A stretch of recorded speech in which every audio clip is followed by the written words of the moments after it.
Welcome back. A tentative peace deal between the U.S. and Iran is in limbo this morning, hinging on President Trump's approval.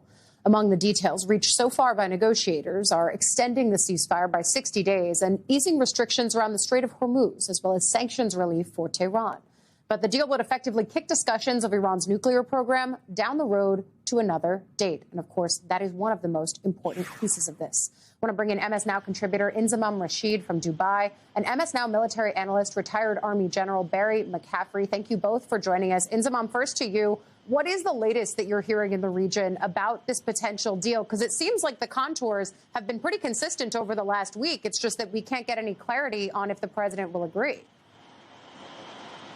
Yeah, look, I think this is the issue at the minute, is that there clearly has been ongoing discussions to get this framework over the line, and both sides seem as if they've agreed on many of the issues, but it just doesn't seem to be passing the very top people, whether that's on the Iranian side and on the US side, or whether it's just waiting for President Trump now to sign this off. Look, I think the latest indication that we've got that we're near to getting this framework over the line was J.D. Vance speaking yesterday, where I think he was kind of striking a bit of a cautious but optimistic tone as well. He said that we're not there yet with a deal, but we're very close and we're going to keep working at it. He also said that one of the issues was actually trying to iron out apparently the nuclear stuff, which I imagine is a pretty big issue that needs ironing out. Now, J.D. Vance's comments came after Axios reporting yesterday, which had suggested that both sides have agreed on this framework. It is now with President Trump, but he's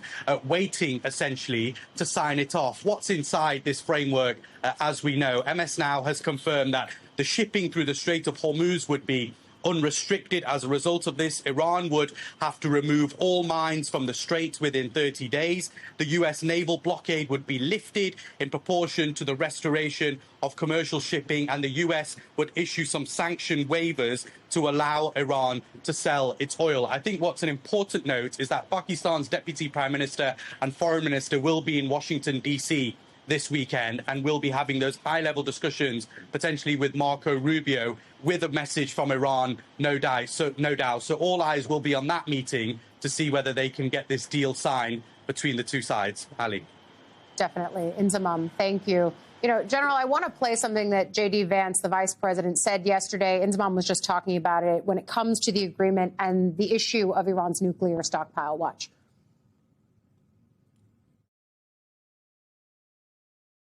If you look at what we've already accomplished here, assuming that we're able to get to a final agreement here, we're reopening the Straits of Hormuz. We've already decimated their conventional military, and we're in a position where we could substantially set back their nuclear program, not just during the term of this president, but over the long term. That's a very, very good thing for the American people. So we're not there yet, but we're very close. We're going to keep on working at it.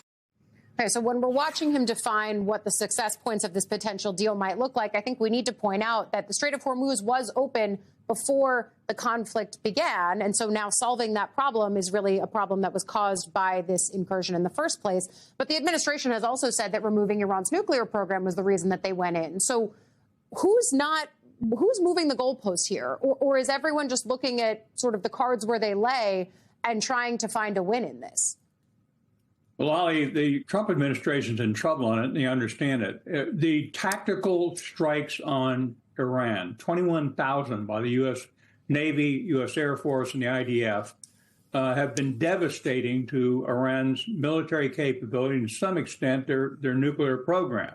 But it hasn't moved the strategic number. The strait's still closed. The nuclear program is in doubt. They may demand and get a $300 billion investment fund.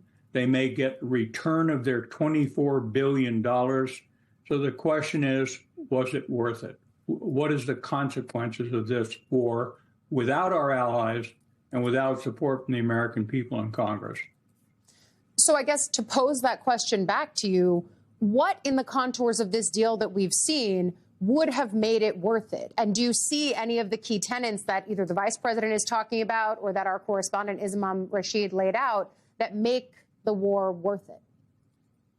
Well, part of the problem, obviously, is that the administration is stuck on rhetoric that the president's been putting out on unconditional surrender, the end of civilization as we know it, to never return.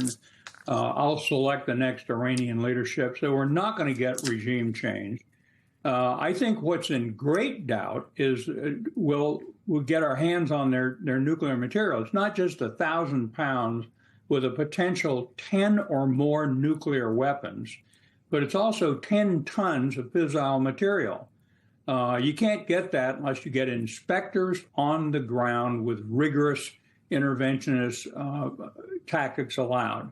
Right now, the Iranians think they've got a strategic victory on their hands, and it looks as if that might be the outcome of this war.